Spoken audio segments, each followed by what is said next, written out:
Vamos a hablar de una historia de terror que es completamente real. Piensen en esto, un pueblo entero, maldecido oficialmente por la Iglesia, con un ritual tan poderoso que, a día de hoy, esa maldición nunca se ha levantado. Esa es la increíble historia de Trasmoz. Suena a locura, ¿a que sí? Pero en el caso de Trasmoz, un pequeño pueblo de Aragón, la respuesta es un sí rotundo. Esta es la crónica de cómo la fe, el poder y la venganza se juntaron para condenar a toda una comunidad. Venga, vamos a meternos de lleno en esto. Para entender cómo se llega a este extremo a maldecir un pueblo entero, tenemos que hacer un pequeño viaje en el tiempo. Nos vamos al siglo XVI. Y ojo que esto no fue un arrebato ni nada parecido. Fue la consecuencia de un conflicto de poder brutal entre los señores del pueblo y la Iglesia, que era, todopoderosa. El meollo del asunto fue una disputa entre la gente de Trasmoz y los monjes del monasterio de Veruela, que estaba ahí al lado. Se peleaban por los derechos del agua y la madera de los bosques. La cosa fue a más y a más, hasta que los monjes buscaron una, solución definitiva. Y para ello acudieron a la máxima autoridad, el mismísimo Papa Julio II, un personaje conocido como el Papa Terrible, por su carácter implacable. Desafiarle era simplemente impensable. Y así fue como, en el año 1511, la petición de los monjes llegó a Roma. Y el Papa Guerrero, fiel a su fama, no se lo pensó dos veces. Dio luz verde. La autorización para ejecutar la maldición más poderosa de la Iglesia contra Trasmoz y toda su gente ya era oficial. Pero a ver, ¿cómo se maldice un pueblo? No fue un simple decreto, ¿qué va? Fue todo un ritual. Un ritual solemne, oscuro y planeado hasta el último detalle para provocar el mayor pánico espiritual posible. El proceso era una ceremonia súper precisa y bastante aterradora. Primero, se reunían todos los monjes. Después, un gesto muy simbólico, cubrir el crucifijo para invocar la oscuridad. Luego, claro, la recitación de las palabras clave y, para rematar, un sonido que iba a sellar el destino de Trasmoz. Intentemos visualizar la escena. Es de madrugada, el aire en la iglesia corta, está helado.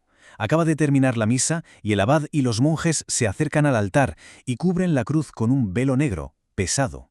Silencio sepulcral. Se masca la tragedia. Es el preludio de lo que está a punto de desatarse. Y que quede claro, no hablamos de un simple enfado. La maledicción era la herramienta espiritual más potente de la Iglesia. Su poder venía de la propia palabra divina, sacada directamente de las Escrituras, para invocar la ruina total. Y claro, las palabras no se eligieron al azar. Se fueron a buscar al Antiguo Testamento, en concreto al Salmo 108, un texto de una dureza que, de verdad, pone los pelos de punta. Escuchen bien, porque estas son las palabras exactas. La maldición va dirigida al señor de Trasmoz, pero su alcance buscaba ser total. Empieza atacando donde más duele, al núcleo familiar.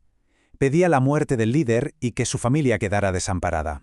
Pero la cosa no se queda ahí, ni mucho menos. La condena va a por la aniquilación total, no solo de los que están vivos, sino de su memoria. Pide que toda su descendencia sea exterminada y que su apellido, su nombre, se borre de la historia para siempre.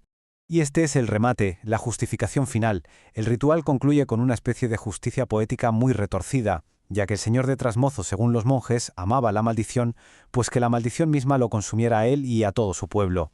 Y para darle aún más potencia y terror al asunto, con cada verso que recitaban, el abad hacía sonar una campana. Se creía que esto ayudaba a que la maldición cayera con más fuerza, asegurándose de que el mensaje divino de condena llegara hasta el último rincón de Trasmoz. Bueno, pues la ceremonia había terminado. El ritual se había completado. Pero las consecuencias no habían hecho más que empezar. Ahora vamos a ver cómo esta maldición pareció hacerse realidad.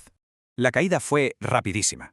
Fíjense, solo 9 años después de la maldición, en 1520, el castillo, el corazón del pueblo, ardió hasta los cimientos.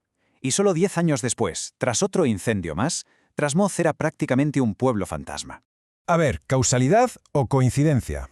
La fuente histórica lo deja bastante claro. Los hechos que siguieron a la maldición encajan a la perfección con la ruina que habían invocado los monjes.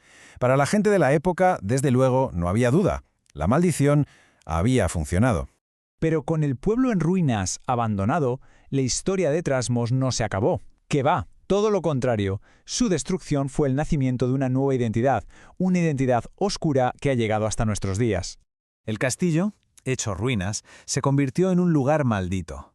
La leyenda popular empezó a contar que se transformó en un punto de encuentro para aquelarres, el hogar de las brujas de la comarca. El vacío que dejó la iglesia lo llenó el folclore más oscuro que uno pueda imaginar.